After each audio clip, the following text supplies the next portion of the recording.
with the throuple, with you and Cinco and Trina, what I thought was really commendable, which is something that we really don't see on reality TV a lot when it's a 2 girls and 1 guy kind of situation, is you and Trina never turned on each other. There was never trying to go behind each other's back or hiding things. You guys kept communication so open, and there really seemed to be so much love there. How did you guys try and keep that relationship strong while you were both, gunning for the same guy? Yeah, I think for us, it was just honesty. It was just it was a little weird to have conversations with her. I'm you want my guy. This is weird. But I think it was just us being honest. Also, it's the fact that I do respect her as a woman and I really like her. So it wasn't it would have been a lot harder if I didn't like her. 100%. I would have been why are you talking to him? But there was just so much love and respect there. And she's generally someone that I was so excited to meet the very first day when she walked in. I was oh my God, yes, another Black queen. This is amazing. Absolutely yes. So we've always been in each other's corners. I'm not going to lie. It was a point where it was very, very strange. Yeah. And it was weird to navigate that. But then after that, I was just dude, I respect you and I love you. And you just want to find a connection just like I do. I think the hardest part wasn't in there, it's being out. There's Trina supporters and my supporters, and they're ruthless on both ends.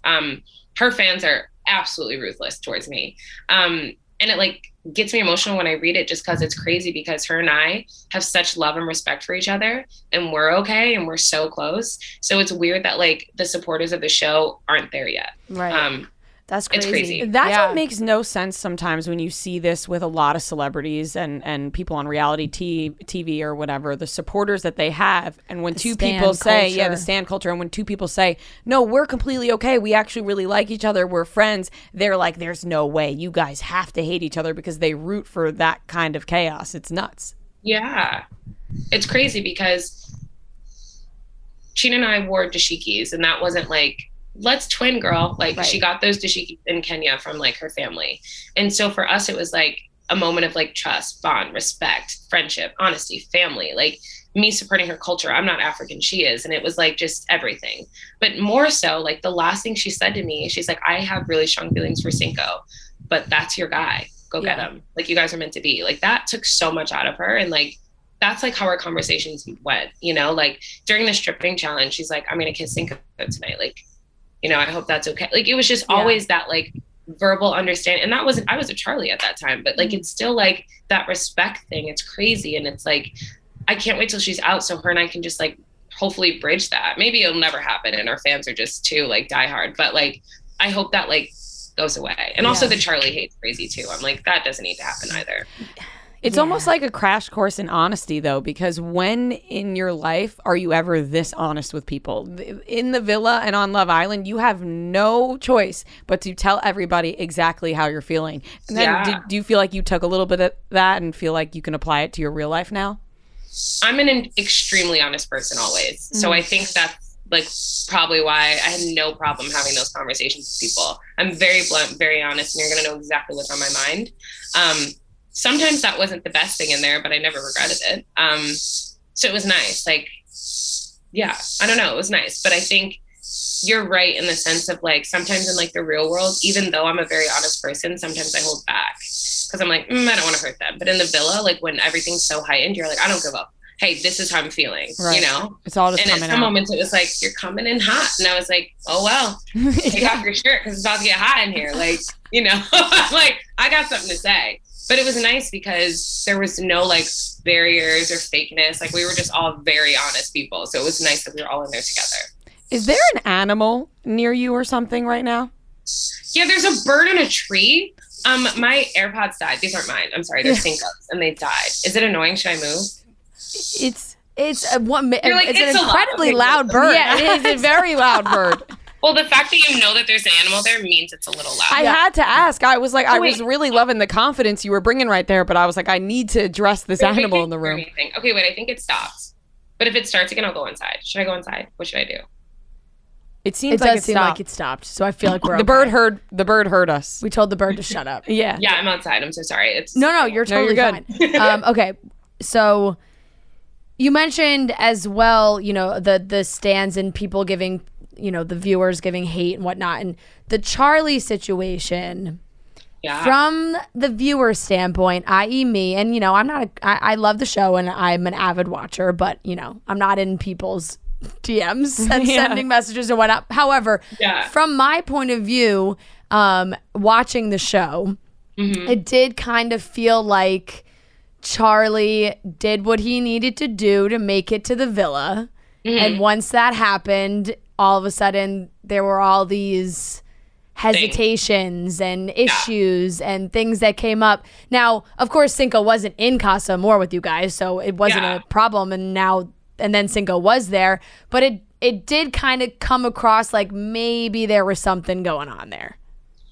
I'm an extremely understanding person, almost to a fault. I don't want to be naive, but him and I really do believe that our connection in Casa Amor was real. So for me, I feel like a lot of gratitude for him, because him and I had a conversation that I've never had with a man before. And like, I was told at 22 that like having kids is going to be really difficult for me. And I haven't been in a serious relationship in almost 4 years, because I was just kind of like, it was a fear of mine. Like, I'm going to meet someone, we're going to date, we're going to move in together, then get to that point of like, okay, we want a family, and then I can't have kids. I was like, what is that man going to feel? Anger? Like he wasted his time, all this stuff.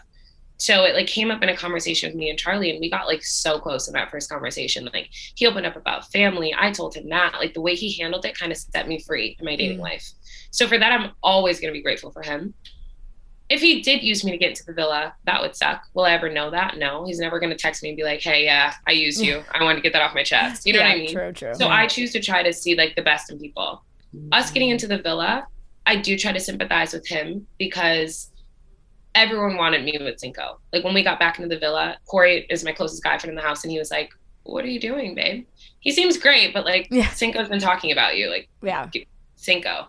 And that was the vibe amongst everyone. Like, even at Casa Amor, I don't know if they showed this, but Olivia's like, that man's a flat tire. Don't bring him back. Like, no one was like vibing on Charlie at first. So for me, it was like just hard, because we did have this like crazy bond, it felt like. And I almost wanted to still like explore that, but I also was open with him, and I was like, listen, like, there's unresolved things with Cinco. My last conversation with Cinco before Casa Amor was like, you're it for me, I want you. So then meeting Charlie, it was crazy, I don't know. It's just like, and he said I can handle it. And then going to the villa, he couldn't. And I think it was probably a lot for him. And I do want to sympathize with him, because it was probably crazy for him. I don't know if you saw or if you've been watching, but you were there in the moment when Charlie obviously picked Alana, and he looked very emotional. Trina, afterwards in the episode, I guess that was maybe Sunday night. I just watched it. When was it? Last night? Sunday night. She told him that she thought it was crocodile tears, that he was kind of like faking it. And Olivia and Trina were like, we're not buying anything this guy is selling. So I did not know that. Yeah, I'm telling you, those girls have your back 100%. I've felt like that with Olivia too. Like, Olivia was like so like not talking to Charlie anymore.